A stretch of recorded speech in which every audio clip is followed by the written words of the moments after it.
Good morning. Welcome to the Unitarian Universalist Church of Stillwater. We are a diverse religious community seeking spiritual experience in all forms of knowledge in an atmosphere of acceptance, love, and respect. Our mission is to protect and perpetuate religious freedom, tolerance, and knowledge, to challenge injustice, and to nurture and serve one another and the wider community. This morning, our service leader will be Mark Christian, and our musician, one only, just one, Annye Love. Julie Longjohn also. I did see her here.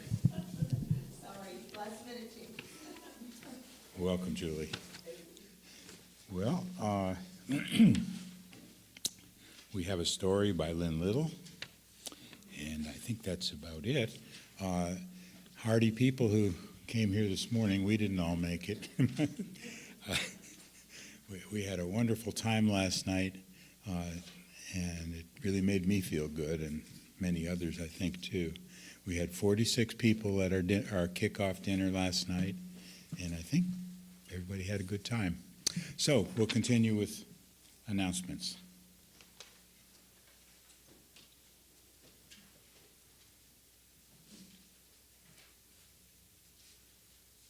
After the service, please join us in the social room for refreshments and conversation and leftovers. There's a bunch of stuff in the refrigerator, so that will be, those of you who loved the dinner last night, you'll get to see it again today.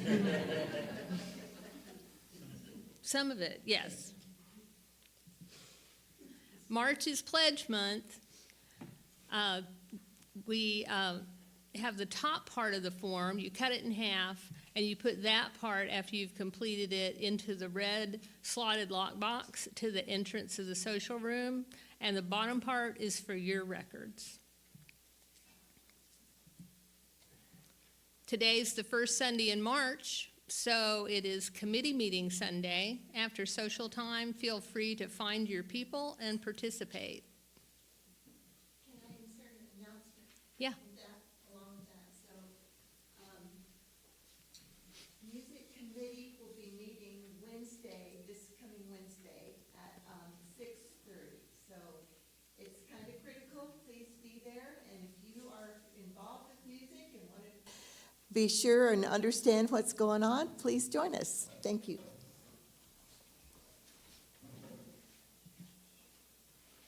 As a reminder, daylight saving time begins next Sunday, March 8th, so remember to set your clock forward 1 hour. Next Sunday's sermon will be provided by Reverend Catherine Shearer. Her sermon title will be The Power of Your Vision.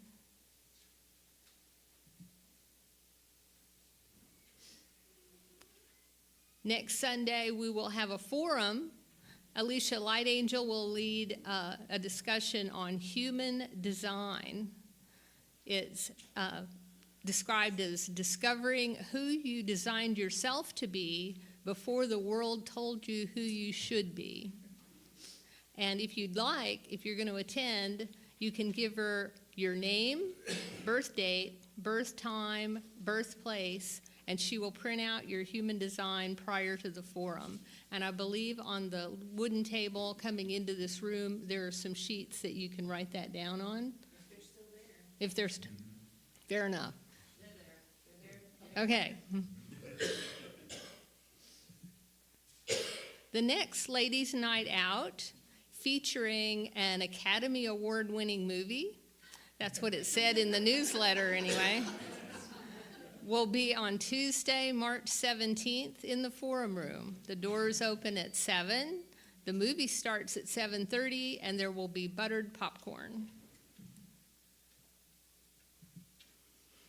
For those new or relatively new to our church, Susan Bullard and Mark Christian will be holding a newcomer orientation in 2 sessions, Monday, March 23rd, and Monday, March 30th at 6 p.m. in the forum room. We're assembling our group to pick up trash in Stillwater's annual trash off on Saturday, March 28th from 9 to noon. Groups meet at Couch Park, and the city's Watershed Quality Division provides work gloves, safety vests, and trash bags. There's a sign-up sheet in the social room. Mark, you said you had an announcement? Next month on this Sunday, on the fourth Sunday, I will be doing a question box sermon. Well, actually, it'll be on the fourth Sunday this month, but anyway, on the 22nd. I've done this in the past a couple of times here, where I will draw a sermon entirely from the questions you ask about church or theology or spirituality, or why I do something the way I do it, or why I don't do something the way I do it, or something like that.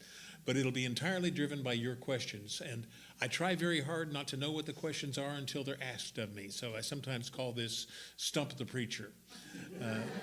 Next week, there will be a box out there for you to start putting them in there. And I'm going to volunteer also. If you can't get to the box, if you want to send a question to Susan Bullard, why don't you send it to her either text or email. Susan, I hope you don't, maybe she's not even in here yet, so she doesn't. Oh. But anyway, either put it in the box, or I don't want to see them because I don't like to know them before ahead of time. So looking forward to that on the 22nd.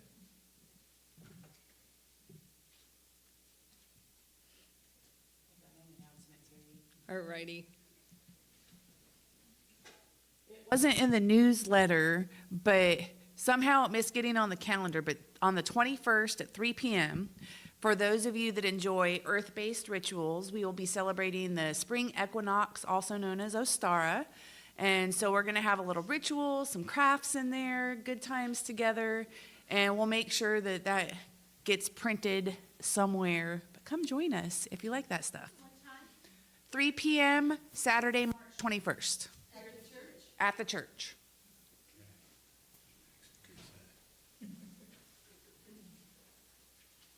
Other announcements? Come up. Actually, I don't want to come up because this was actually a candle that I would like, but because the, yeah, I forgot your last name. Evie and Bells. The Bells last night didn't get acknowledged for all the help that they did at the.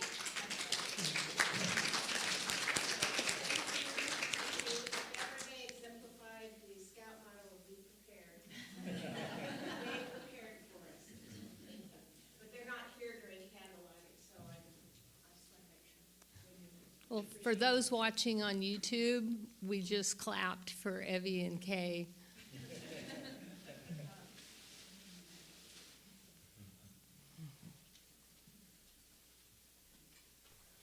And since we're talking about Evie K and being good scouts, they are doing their Eagle Project. We have a flyer in the upper left hand of the bulletin board with the information you need. Their Eagle Projects will be sun up to sundown the 14th and the 15th, so coming up in just a couple weekends.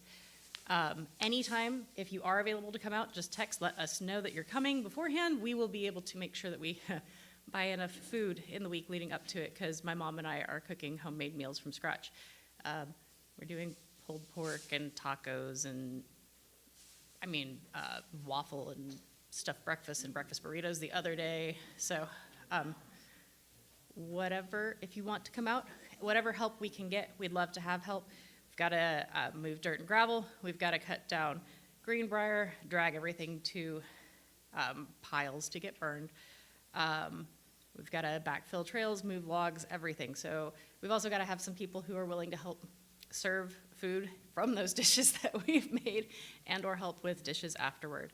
So if you're willing to help in any capacity, we'd love to have you. Thank you guys so much.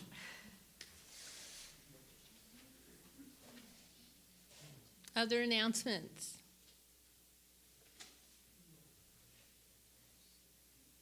Hillary?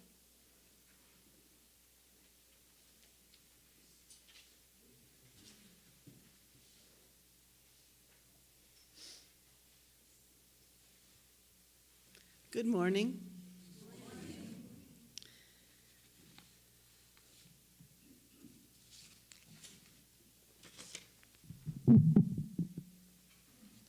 40 years ago, I walked into the San Francisco Unitarian Church feeling broken.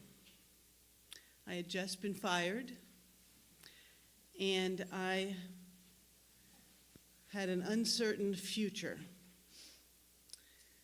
I was carrying more fear than hope at that time, and I, like many people, found the Unitarian Church at a low ebb in my life. I came because I needed sanctuary. When pledge season arrived, I was baffled. I gave a small amount, something safe. Unitarian Universalism isn't about agreeing on doctrine. It is about promising to walk together. It is about lighting a chalice in the dark and knowing we are not alone. Week after week, that promise holds us. After brutal news cycles, after long, dispiriting weeks, we walk through these doors and something shifts. We are greeted not as a problem to be fixed, but as people of inherent worth and dignity. Music stirs our spirit. Sermons challenge us toward courage and compassion. We sing, sometimes joyfully, sometimes through tears. And in that singing, our hearts knit back together. We gather for a simple meal, conversation, laughter, belonging. Now when I look at our budget, I don't see numbers. I see our principles made visible. Radical hospitality. Children learning they are loved for exactly who they are. Music that lifts weary spirits. Meals that turn strangers into friends. Beloved community taking shape right here in Stillwater. And this isn't accidental. It is people giving their time, their talent, and yes, their treasure to make this a sustainable place and keep the chalice lit. Stillwater is hungry for our message of love and acceptance. There are people who feel isolated, who feel other, who are searching for a spiritual home that honors both heart and head. Our ability to welcome them boldly and fully depends on us. If you are pledging under $50 or under $100 a month, which are our two largest categories, I understand. I began there. But if you are able, I invite you to take the next step, to stretch toward the next level of giving. What we sustain here is not simply a Sunday service. We sustain a refuge, a moral voice, a community where love is practiced in tangible ways. If circumstances change, your pledge can change. This is not a contract. It is a promise made in trust. So I invite you now, look around the room. Look around the room. Notice the faces that matter to you. Notice who has walked beside you. Notice who you would miss if they weren't here. This is our beloved community, and it is fragile unless we choose to sustain it. If this place has ever steadied you, if it has ever challenged you, if it has ever reminded you who you are, then let your pledge reflect that gratitude. Let us give not out of obligation, but out of love. So that when someone walks through these doors feeling broken, The chalice is lit, and we are here.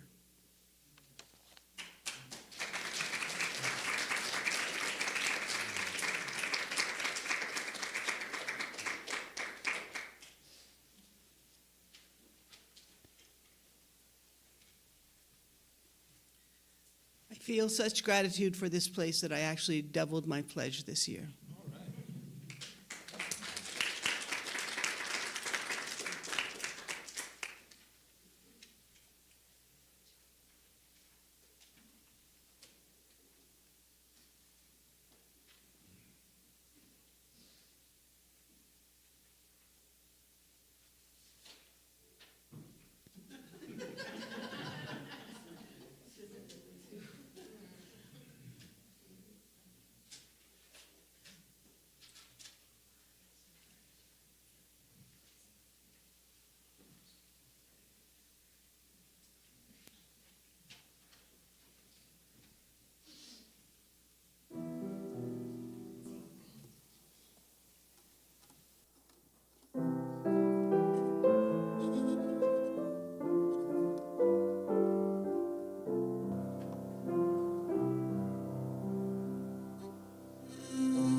I'd like to take a moment to set aside for some silent meditation, some silent prayer. To take a moment to breathe this air we share in common. To feel the air rising in your chest and leaving you. Up, in, and out. As we prepare to ascribe worth to our lives, ascribe worth to living, to worship together, put aside the business and busyness of the day. You can always pick those things up later. And being aware of your breath, let's spend a few moments together in silence.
This day is a gift of love, a gift from God, a gift from life itself. Come, let us worship together, for this is the day we've been given to live in, to love in, and in time to die in. Let us rejoice in our capacity to think, feel, hear, and understand. And let us rejoice in the promise and possibility of this day. Let there be light to drive away the darkness. Let there be wisdom to shine on the unknown. Let there be love to heal our aloneness. Let each of us be a light for one another.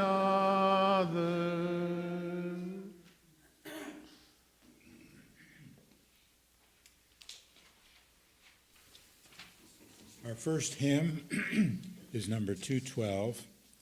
We are dancing Sarah's Circle.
I'm going to read a song, or read a story this morning from this Multicultural Tales to Tale. This was written by Pleasant Despain and illustrated by Joe Schlichter, and it was published by August House. So we have permission from them to read from this book. So here we go. And I'm going to dedicate this to Linda Smullen because I'm going to read this for her since she's not here today. She'll get a kick out of that. Okay, this is called Damon and Pythias. It's a tale from ancient Greece. Long, long ago, a powerful king named Dionysius ruled the island of Sicily. Dionysius was as cruel as he was strong and had made many enemies among the Greeks. He was, therefore, constantly afraid of being assassinated. His fears were justified. A young Greek named Pythias plotted to murder the tyrant and free Sicily of his dictatorship. Pythias was caught before he could carry out his plan, however, and sentenced to die. "Have you anything to say before you meet the executioner?" asked King Dionysius. "Yes," said Pythias. "I would ask that you grant me 5 days more." My parents live many miles to the west. They are old and have little. I want to settle my affairs, sell my house, and take the money to them. It would ease the pain of their final years, and I could say goodbye as a son should. How do I know that you will return in 5 days? Asked the king. It would seem logical that you would flee this country and try to save your miserable life. You have my word, said Pythias. I do not trust the word of an assassin, said Dionysius. I must have someone to take your place, someone who will volunteer to give his life to the executioner if you do not return at the appointed hour. Have you such a friend as this? Yes, said Pythias. Yes, echoed a young man as he stepped forward from the crowd of watchers. My name is Damon, friend to Pythias. I will stay in his cell until he returns, and if need be, I will die for him. You are a foolish friend, said Dionysius, for I will not hesitate to order your death at sunset, 5 days from now, if Pythias isn't here. Pythias ran to his house and made the necessary arrangements to have it sold. He then settled his affairs, and after 2 of the 5 precious days had passed, began the long walk to the village of his childhood. It took 1 day more to reach the river and cross the bridge that led to his parents' cottage. The 4th day was spent in sadness, for his mother and father were heartbroken. Even the skies wept that night, and a heavy rain fell for hours. On the morning of his final day, Pythias walked a muddy path back to the river. His heart sank when he arrived at water's edge. The bridge had washed away during the storm. The current was too swift to risk swimming, and there were no boats at hand. He couldn't get to the other side. When the sun had reached its peak, Dionysius had Damon brought from his cell. Your friend is not going to come and save you, said the king. Perhaps I should kill you now. Pythias will be here before the sun sets, Damon replied calmly. 3 more hours passed, and still Pythias had not arrived. You were a fool to take his place, cried the king. See, he loves his own life more than yours. You are wrong, your majesty, said Damon. He loves me even more than I love him. He will come. 2 hours later, Damon was led to the chopping block. You see, he failed you, said Dionysius scornfully, just as I said he would. I trust him even now, said Damon. The executioner raised his cruel axe high into the air, but before he could strike the fatal blow, a voice was heard in the distance. Set Damon free! I'm here! Pythias ran into the town square and collapsed at the king's feet. He had run down river for many miles to find another bridge to cross. I'm here, he gasped. Let my friend go free. Dionysius found himself strangely moved. Never have I seen such a friendship as between Damon and Pythias. Never shall die. Their friendship must be allowed to live.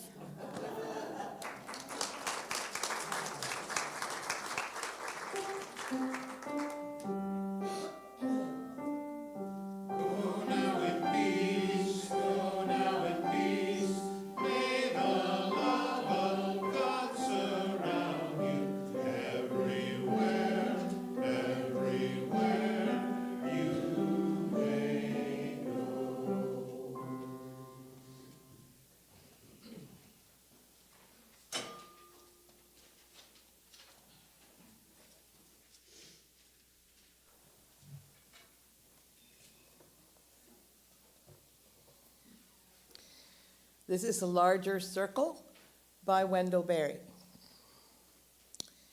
We clasp the hands of those who went before us, and we clasp the hands of those who follow us. We enter the little circle of one another's arms, and the larger circle of lovers whose hands are connected in a dance, and the largest circle of all with all creatures who pass in and out of life and who also move in a dance. to a music so subtle and so vast that no ear can hear it except for a fragment.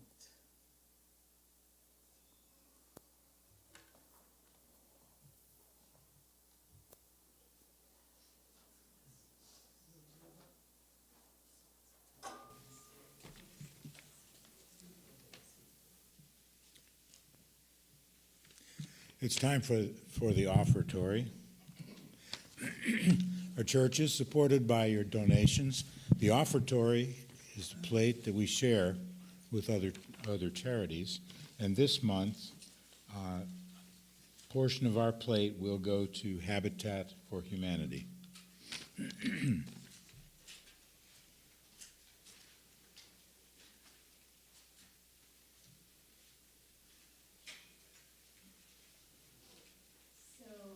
Serendipitously, we are going to do, 'tis a gift to be simple, and I need to tell you all that I called Julie on Thursday and to see if she could play with me today. So we haven't had a lot of practice time, and she's done a good job.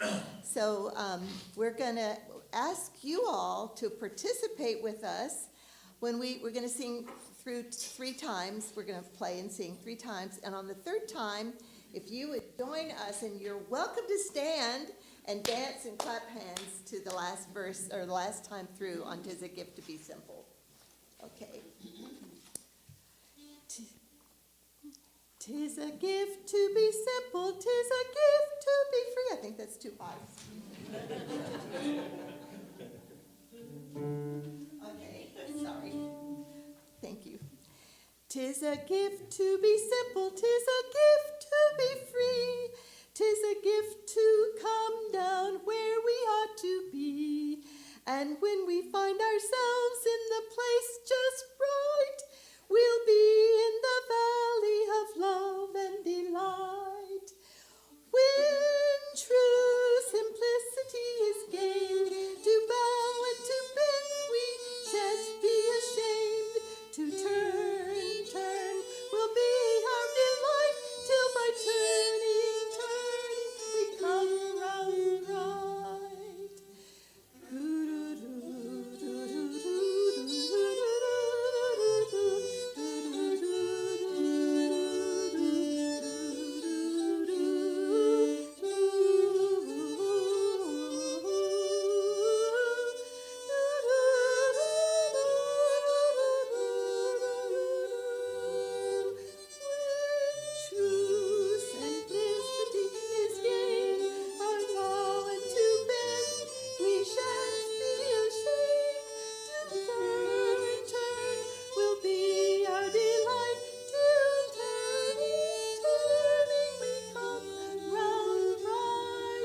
Join us. A double stop.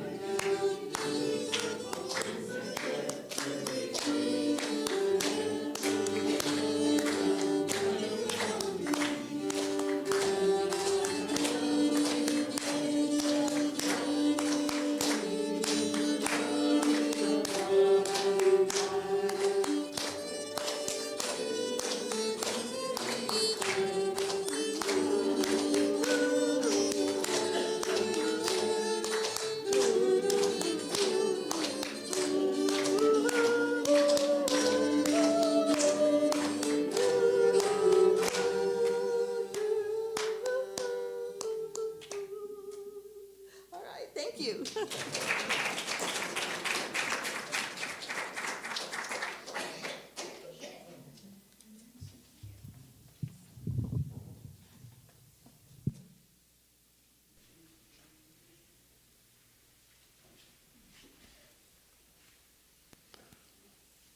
Where do we come from? What are we?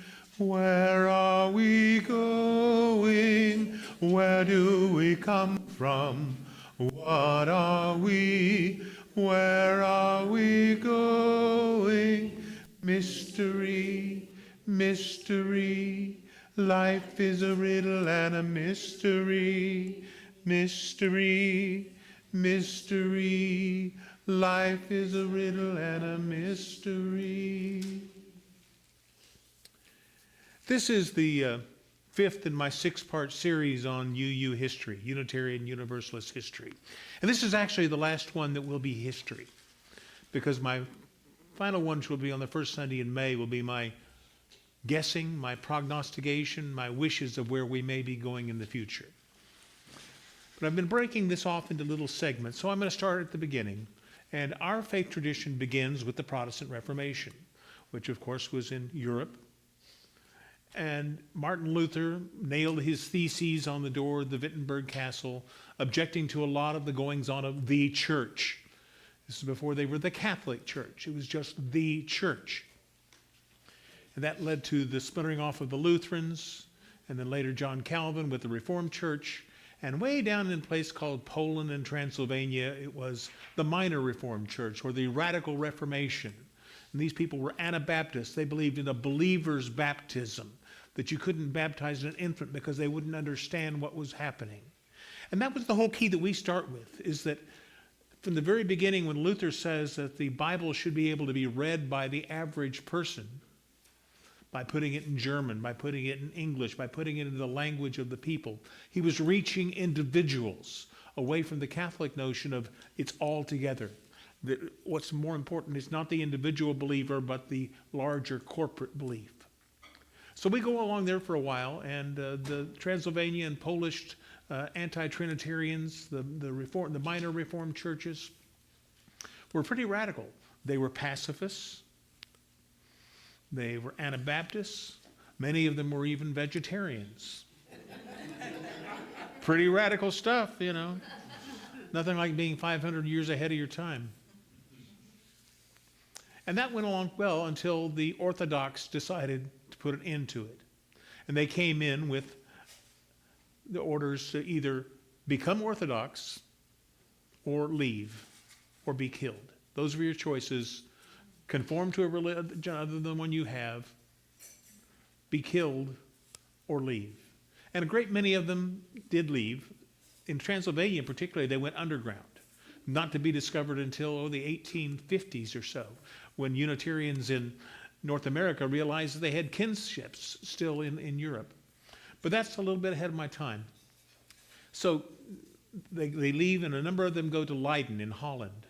And in there, they happen to get near the place where humanism was emerging. Erasmus was the classic humanist. And this was redrawing wisdom from the ancient Greeks and the Romans. And that ancient wisdom, the kind of stories that Lynn shared with us today, of Damon and Pythias. Those were being reclaimed into tradition, having been set aside because they were not Christian.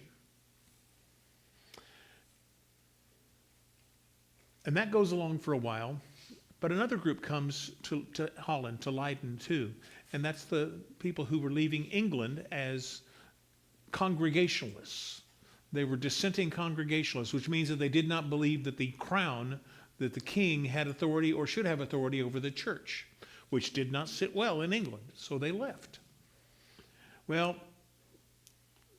they got there to Leiden, and they discovered that while that was better, they could worship as they wished, that they didn't have religious isolation. They wanted to be just the way they were and have no one else influencing them. They didn't want their kids hearing stories from other people or other things. And so they end up going back to England and then coming to North America as the Pilgrims and the Puritans. The Pilgrims were dissenters, separatists from the Church of England. They believed that the Pilgrims believed the only way to do it was to leave it entirely behind, to become pilgrims and go off and do something new. The Puritans thought that they could purify it. Well, they got to North America and they grew closer together, and they really came to discover that they had a lot in common, and that's what formed, and this is where our story begins to emerge specifically, as the Standing Order Churches of New England, which is why all across New England, you can find lots of Unitarian churches on the city squares. Now, this was still before there was a Unitarian church. This was just the Standing Order Churches of New England. These were the people that taxes were levied upon the people to fund the church. Yes, we were the last group to actually receive direct funding from the state to run our churches until maybe about 20 years ago when there started to be some funds trickling in that way too. But they were still very dominantly, conservatively Christian. The Unitarians in particular, and the Puritans and Pilgrims, wouldn't celebrate Christmas because it was too, as they said, papish. It was too Catholic. So they didn't even do that. It was just all a very dour. You understand the old joke about Puritanism is the dawning fear that somewhere someone might be having fun. But a funny thing was happening. I mentioned the humanists earlier, and the other thing that came through from Europe was the Enlightenment. That idea that there is goodness in the world and we are to be enlightened by it. That we are to be active. Reason has a place in it. Science has a place in things. Well, that did not fit well at that time either. And that's what spawned the first Great Awakening, which is where you would have a minister saying that we were like spiders being dangled over the flames and just waiting to feel those flames burn us unless we did just exactly right. Well, that didn't fit with our folks. They discovered that from the Enlightenment, from humanism, that there was goodness in the world. It wasn't just sin and loss and danger. There was good things in the world too. And they went along on that track for a while. Still Christian, but less assertively so than their more orthodox neighbors. This led to controversies in New England in the 1700s, culminating in the great Unitarian controversy of 1803, which had to do with the Hollis Professorship of Religion at Harvard. You see, Harvard by then had a liberal, meaning what would become Unitarian president, and now they had their professor of religion, who was also an avowed liberal, soon to be a Unitarian, and that let some of the conservatives become very upset, and they left and formed a different seminary for their people to go to. Well, we operate here as a liberal Christian faith at that point in time. In fact, that was the preferred term they had, was the liberal Christians, as opposed to the conservative Christians. And that works along pretty well for a generation or so. And then in New England, this guy named Ralph Waldo Emerson, as I like to say, takes a walk in the woods and everything changes forever. Emerson comes out and says that one can discover as much of God as a walk in the woods as he can in a lifetime of Bible study. One walk in the woods is equal to a lifetime of Bible study in terms of discerning the real nature of God, the real nature of religion, the real nature of life. And that was pretty radical in those days, but it wasn't radical enough, you see. There even became, once there were Orthodox Unitarians, there were then these Transcendentalists who were not Orthodox, and there was a tension between them. And in time, that tension gave up, and Transcendentalism began to kind of rule the day. But even among the Transcendentalists, there were some who were more liberal than others. Theodore Parker was one who was excluded from a lot of the what would be denominational activities because he was just too radical. He was a supporter of John Brown. He was radical in many ways. One of his classic sermons is the idea that the transient and permanent in Christianity. And there's one line from that says everything to me. He says, there's no reason that the truths of the Bible should depend on the person or personality of Jesus any more than the truths of geometry should depend upon the person and personality of Euclid or Archimedes. It doesn't have to do with who is the prophet. The truth is the truth is the truth. And if it be the truth, it doesn't matter who's saying it or whatever else you might think of them. So that goes along for a while, and it really becomes that our dominant approach, this transcendentalism. Another thing that happens there in New England among the transcendentalists, because these were all, not all, but many of them were true scholars. They studied Hebrew, they studied Greek, but not only that, they also learned to read the Hindu Upanishads, the Bhagavad Gita. They learned to study Taoism and Buddhism and all these things. So these kind of things which we take kind of for granted because they hang on our walls was very new there in the middle part of the 1800s. Then it moves into the late 1800s, And this is where the story really begins to train, because our people in the West, like Iowa and Wisconsin, way out west, began to do the most audacious thing, and that was to ordain women to lead their churches.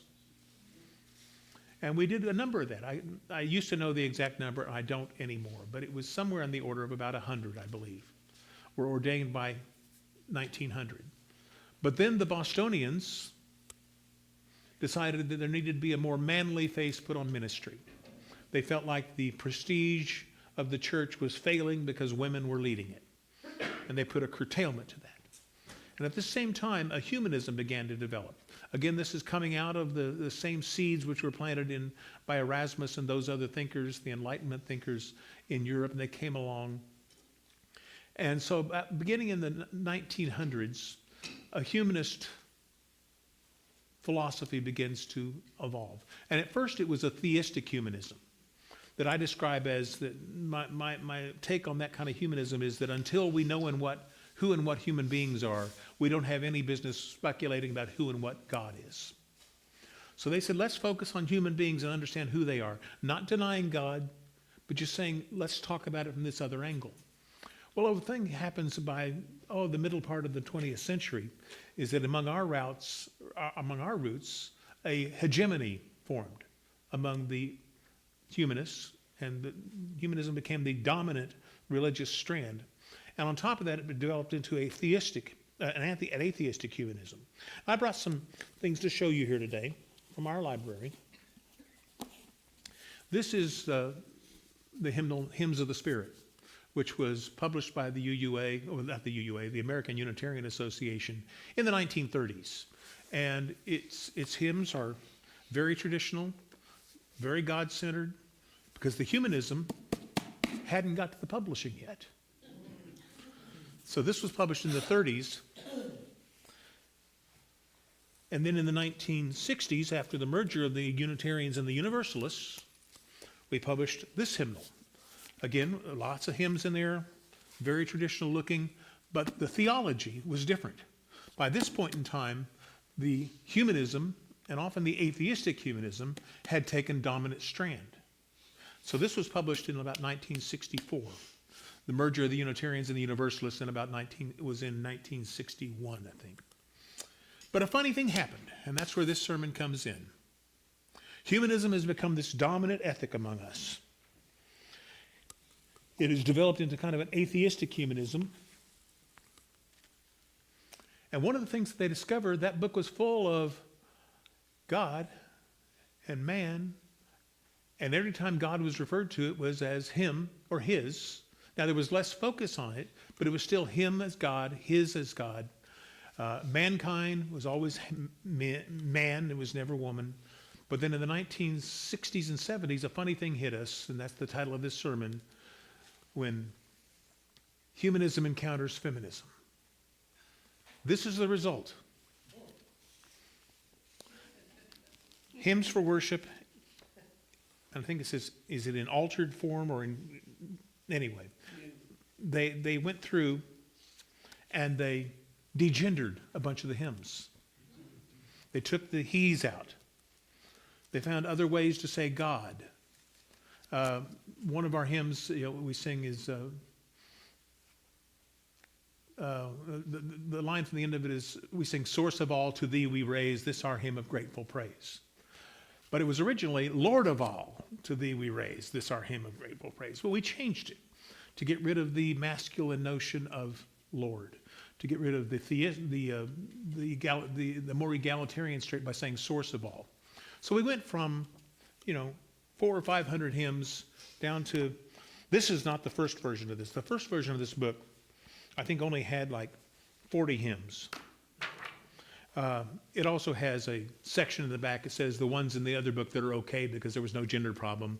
But we didn't pay attention to that. We just, so as a movement, we sang out of that book for, 15, 20 years until the new hymnal came out in 1993, I think.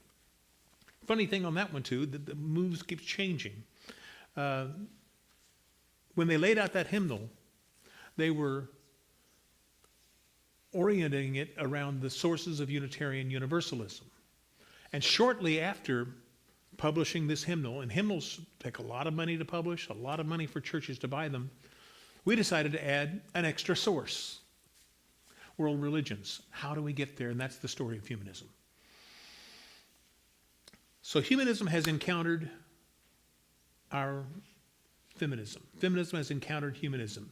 And it has had the effect of saying we're only going to sing a certain number of these hymns, that we're not going to sing all of them. There's some we're going to sing and there's some we're not going to sing because of the language associated with it. Because feminism had risen among us.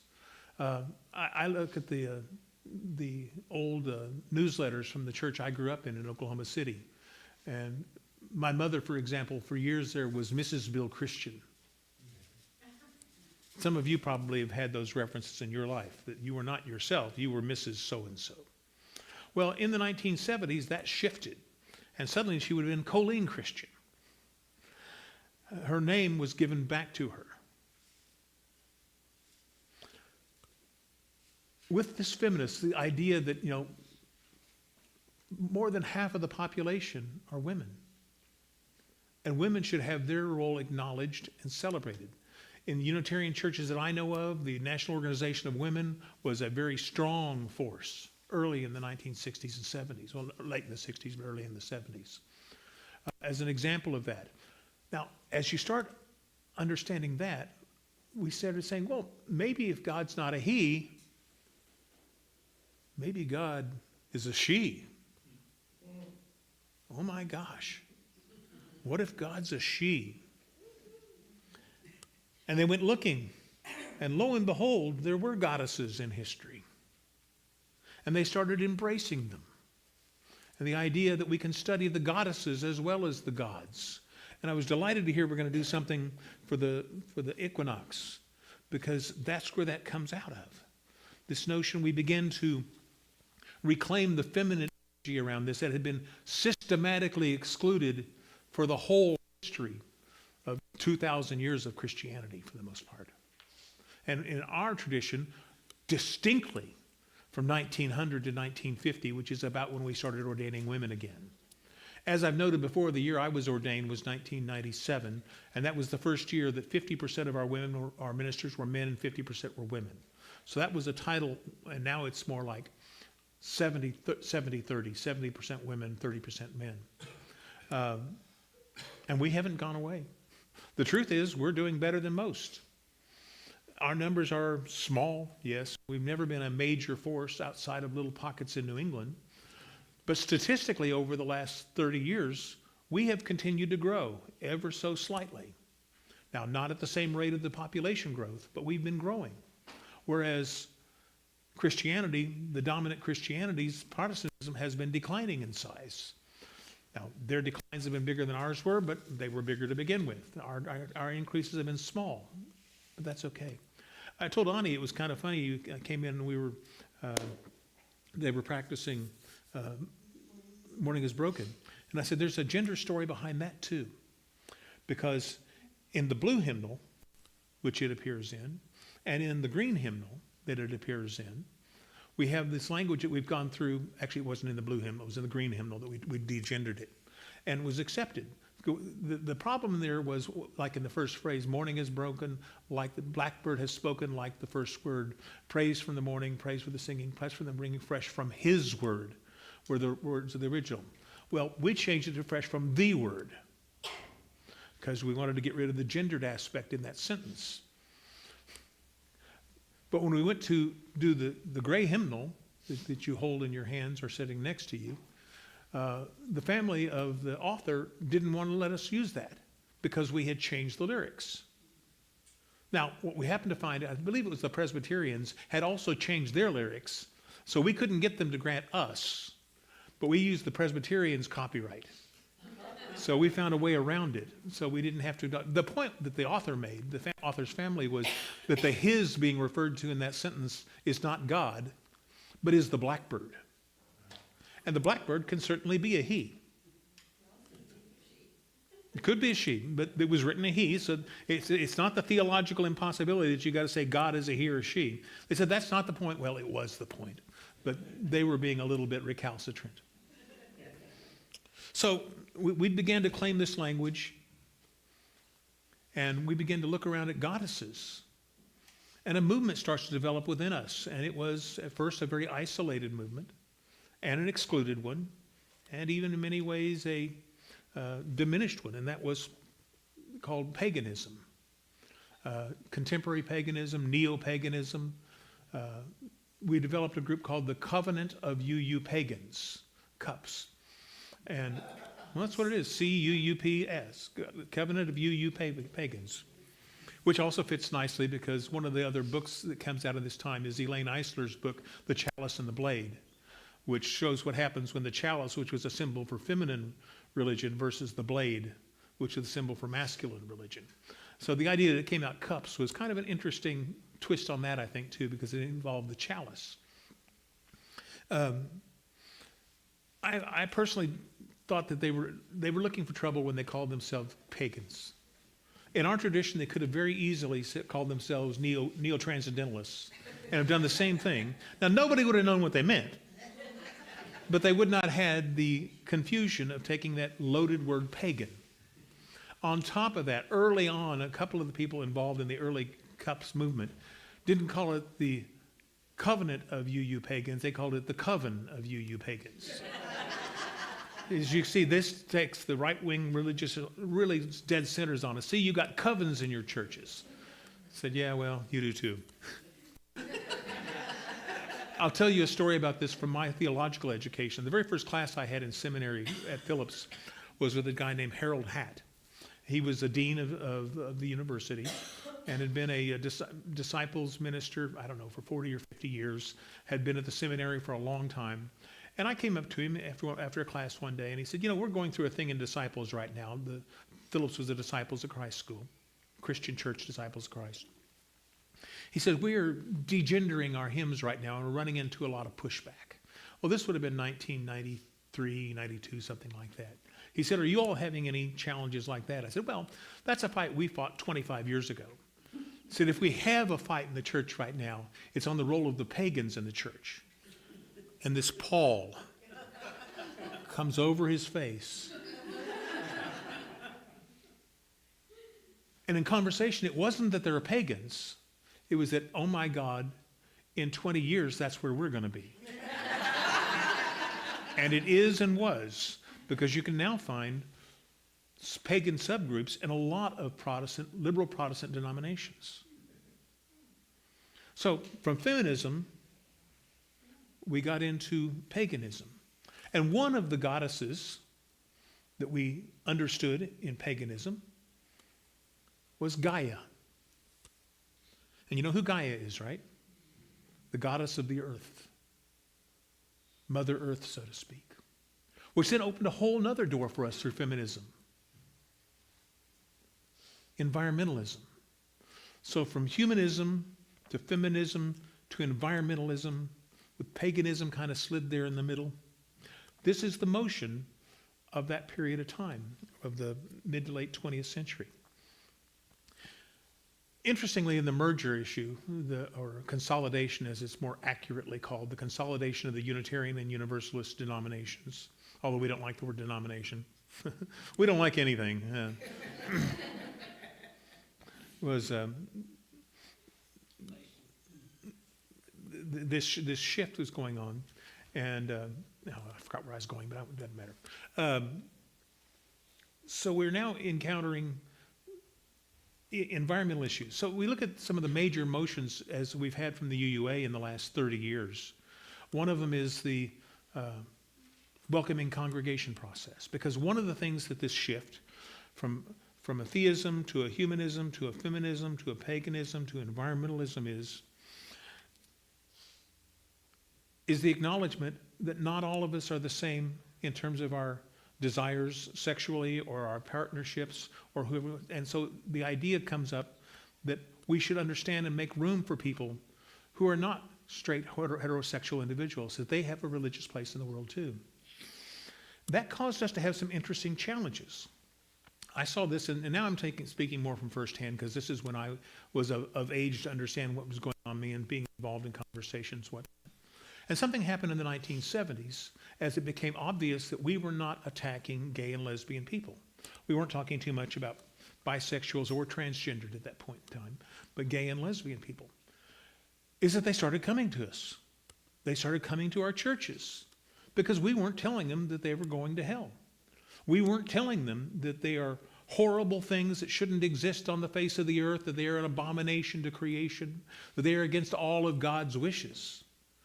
Because you know what? If somebody doesn't tell that to you, you're going to go hang out with the people who don't think that you're the ones who are causing the evils of the world.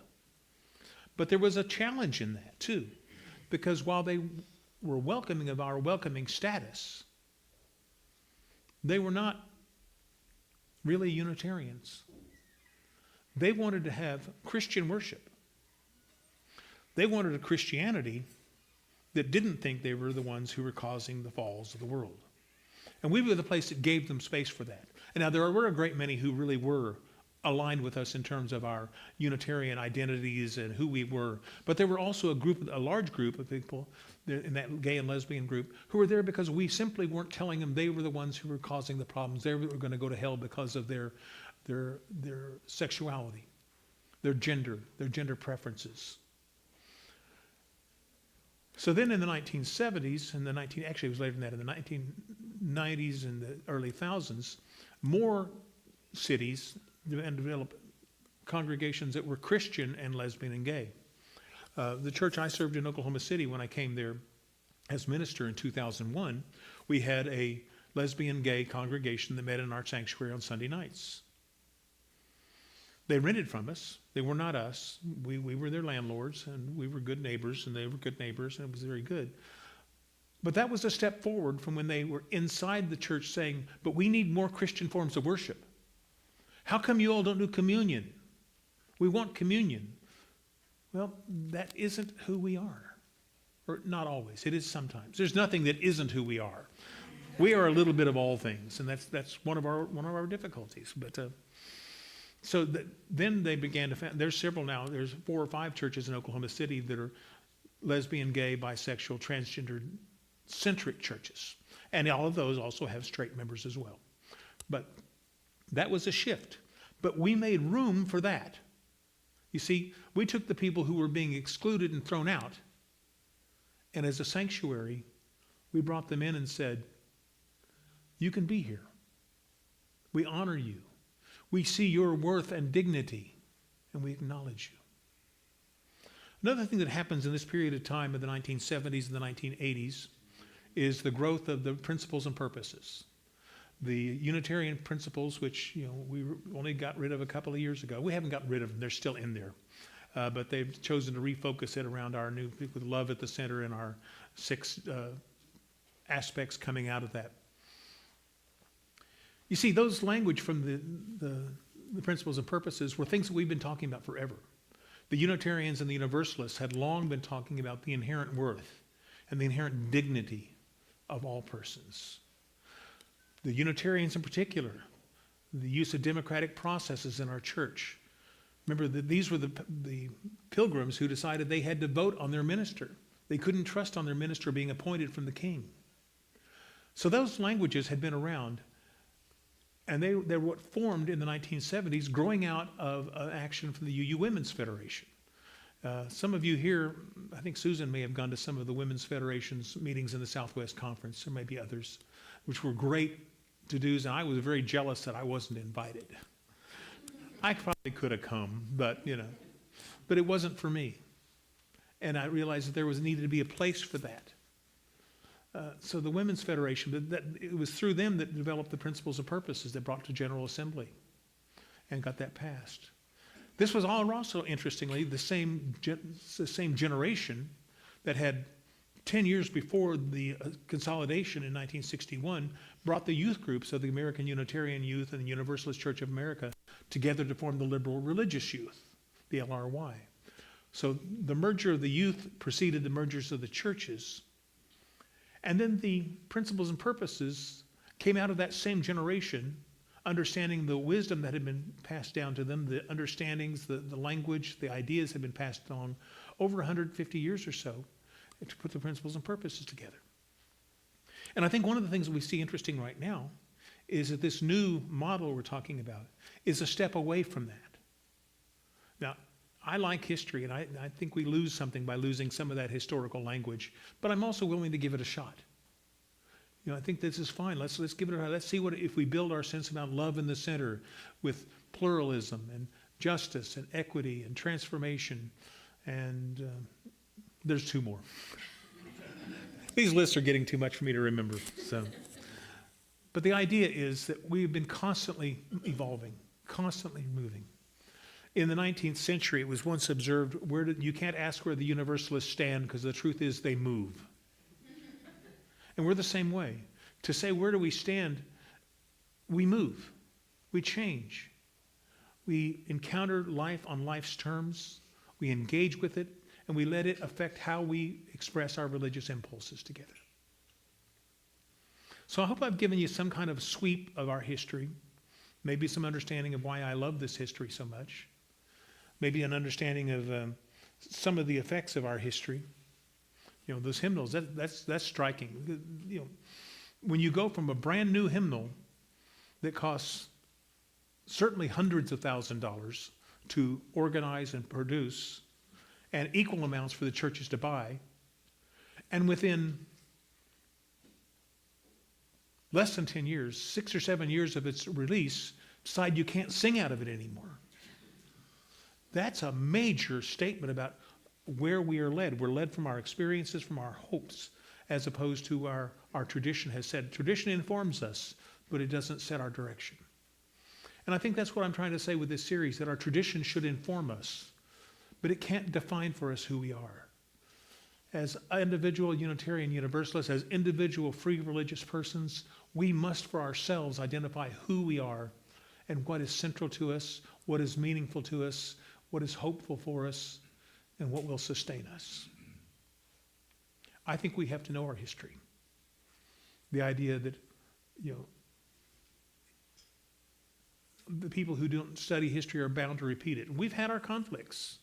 We had conflicts when breaking away from the dominant Christianity to get transcendentalism. We had conflicts when transcendentalism ran into humanism. We had conflicts when humanism ran into feminism. We had conflicts when feminism began to spawn out began to kick out covenant, the paganism. We've had our own tensions. These are like stratifications in our history. And every time a wave runs over us, it leaves a level in there, builds a new level in us. And I think we have a new level being built right now, but that'll be for my next sermon in May. But I just want you to know why I think this history is so important, and why I find inspiration from going back and reading words from Channing or Parker or from a variety of sources. And yes, we do have some significant women, not only just the Iowa Sisterhood, but one of them that I'm going to focus on in some series next year is Sophia Foz, who is a pioneer in our religious education. And I think she may have been women to be ordained after it began again in about 1950. I'd have to double check that, but she might be it. So anyway, I want to tell you that we have a history. It's there for us to stand upon. It's the ground upon which we stand, and if we drill down in it, when we run into conflicts, we can see where we've had these challenges before. And maybe by understanding how we worked through those challenges in the past, we can figure out how to chart the appropriate future for us today. Amen.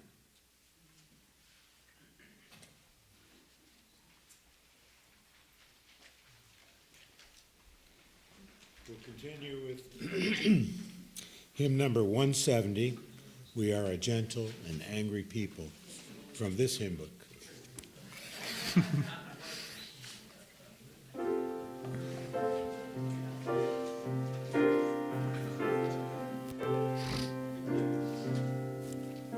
We are a gentle, angry People, and we are singing for our lives.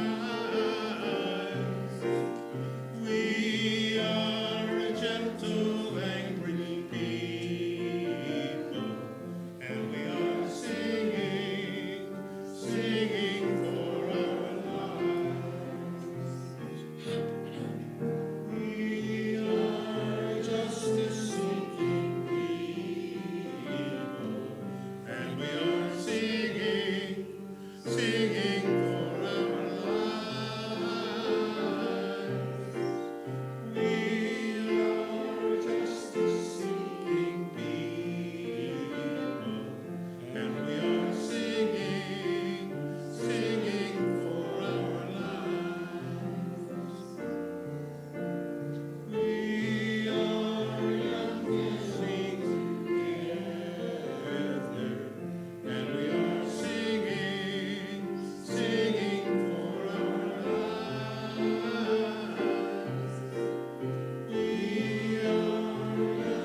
callousness and cruelty and devastation in the world, please know that we have each other. We have blessings, and they are born in each of our hearts and minds and souls, and they are expressed by us individually and by us as a community. Go in peace. Amen. That concludes the recorded portion of the service. We will continue with trail markers that will not be recorded.